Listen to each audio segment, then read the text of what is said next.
नमस्कार बच्चों, मैं रीता कुमारी गांधी स्मारक हाई स्कूल के विज्ञान के शिक्षिका हूँ। पिछले वीडियो में हम लोग बच्चों पढ़े थे रक्त के बारे में, रक्त क्या है और रक्त के क्या कार्य हैं। तो आज हम लोग ये जानेंगे, इस वीडियो के माध्यम से जानेंगे कि रक्त वाहिनियाँ, जो रक्त जो है जो किस तरह से रक्त का बहाव होता है हमारे हृदय से शरीर के विभिन्न अंग की ओर और विभिन्न अंग से फिर हृदय में किस तरह से रक्त आता है, इसके बारे में आज हम लोग जानेंगे। तो सबसे पहले हम जानेंगे रक्त वाहिनियाँ के बारे में। आज रक्त वाहिनियाँ क्या है? तो रक्त वाहिनी जो होता है, जिससे रक्त, जिस नली से होकर के रक्त का बहाव होता है, वही है रक्त वाहिनी। ये 3 प्रकार के होते हैं। पहला है धमनी, जिसे आर्टरी कहते हैं। क्या कहते हैं? और इंग्लिश में कहते हैं आर्टरी, इसे कहते हैं धमनियाँ। बहुत सारे धमनी, बहुत सारे नली मिलकर के जो बना मतलब है तो धमनियाँ। उसके बाद है दूसरा है शिराएँ, जिसको इंग्लिश में वेन्स कहा जाता है। उसके बाद है रक्त केशिकाएँ, जिसे इंग्लिश में ब्लड कैपिलरीज कहा जाता है। अभी हम जानेंगे कि धमनी क्या है। तो धमनी एक ऐसी रक्त नली है जिससे शुद्ध रक्त का बहाव होता है। दूसरी बात है,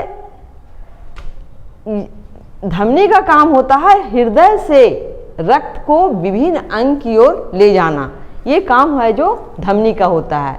धमनी की भित्ति जो होती है वो मोटी होती है, क्योंकि जब रक्त है जो हृदय से निकलती है तो हृदय से निकलने के बाद जो है बहुत दबाव के साथ उसे आगे बढ़ना पड़ता है, ताकि शरीर के विभिन्न अंग तक, विभिन्न कोशिका तक रक्त है जो जा सके। उसके बाद है धमनी की जो नली की व्यास होती है वो कम होती है, क्योंकि वो थिक होती है। थिक होने का कारण जो नली की व्यास होती है वो क्या होती है? कम होती है। दूसरी जो रक्त वाहिनी है दूसरे प्रकार की, वो है शिरा। शिरा से क्या होता है? अशुद्ध रक्त का बहाव होता है।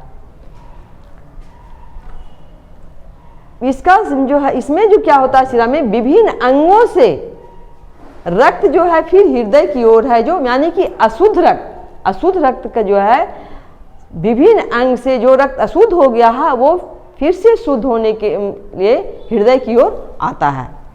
उसके बाद शिराएं की जो भित्ति होती है वो क्या होती है? पतली होती है। उसकी जो नली की व्यास होती है जो अधिक होती है। अब है तीसरा है जो रक्त केशिकाएं क्या है? तो ये बहुत ही महीन पतली बाल के समान होता है, जो धमनी और शिरा दोनों को कनेक्ट करने का काम करता है, दोनों को जोड़ने का, नेटवर्क बनाने का काम करता है। यही रक्त केशिकाएं कहलाती है। धमनी से केशिकाएं और केशिकाएं से क्या जुड़ते हैं? शिराएं। तो ये सब थी रक्त वाहिनियाँ। उसमें एक है कि धमनी से भी हम लोग क्या जाने कि शुद्ध रक्त का बहाव होता है और शिरा से अशुद्ध रक्त का बहाव। लेकिन धमनी में भी एक ऐसी धमनी है जिससे अशुद्ध रक्त का बहाव होता है, जिसे कहा जाता है फुफ्फुस धमनी। और एक शिरा में है जिससे कि अशुद्ध रक्त का, शिरा से ऐसे अशुद्ध रक्त का बहाव होता है, लेकिन एक ऐसी शिरा है जिससे शुद्ध रक्त का बहाव होता है, वो है फुफ्फुस शिरा।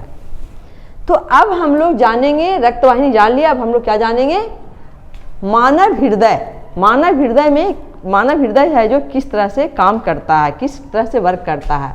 तो सबसे पहले है कि हृदय किस तरह, हम एक सिंपल तरीके से, बहुत ही लेंदी नहीं, बहुत ही आसान तरीके से बनाए हैं हृदय का चित्र, ताकि आप लोग भी इसका प्रैक्टिस करें और बनाएं। 2-4 बार प्रैक्टिस करेंगे तो अपने आप है जो बनाने के लिए आ जाएगा।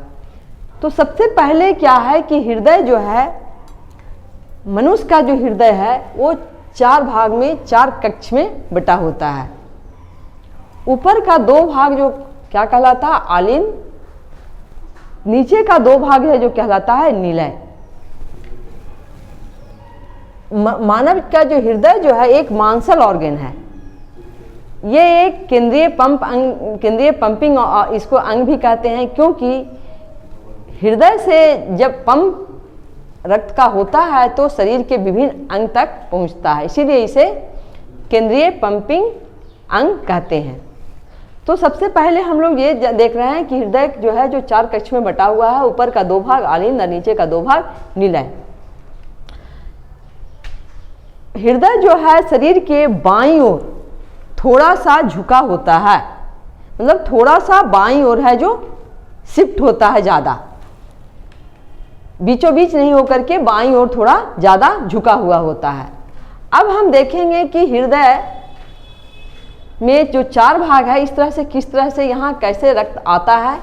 तो सबसे पहले हम ऊपर में देख रहे हैं क्या है, बायां आलिंद।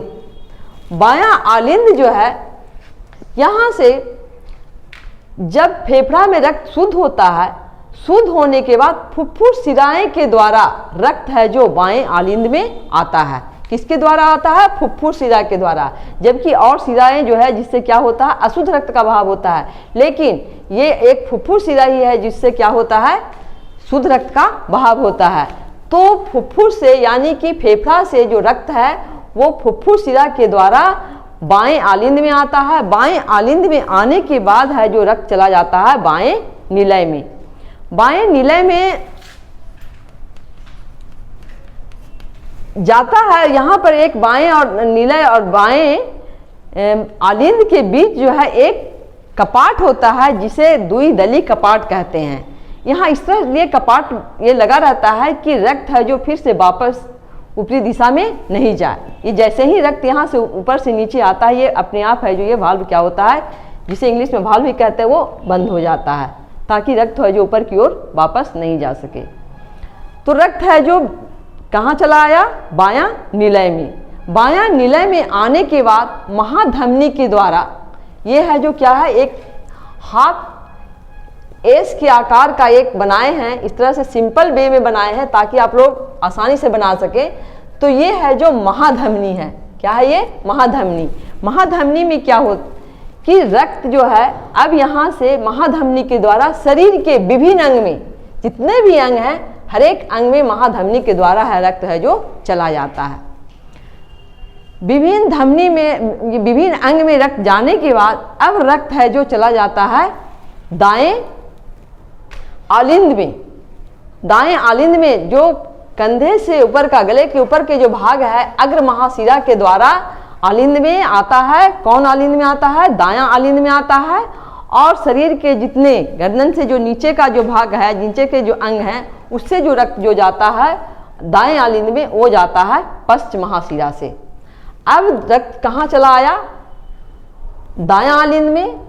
तो शरीर के विभिन्न भाग से ये रक्त आया। ये है अब जो रक्त हो गया, ये क्या हो गया, अब कार्बन डाइऑक्साइड जनित रक्त हो गया।